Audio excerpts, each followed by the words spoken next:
It's easy to activate your McAfee software. First, grab the product card that you purchased. Your product card contains a 25-digit product key. When you find your key, go to www.mcafee.com/activate. Type in your product key.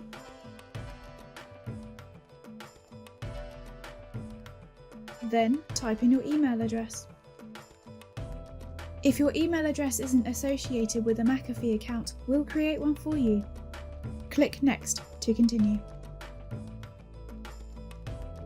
Next, review your options.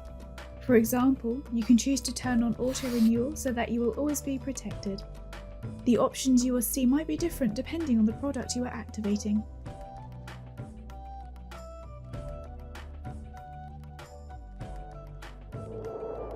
You are now ready to download and install your McAfee software.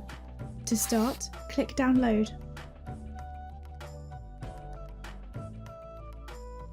When the download completes, double-click the file to start installation.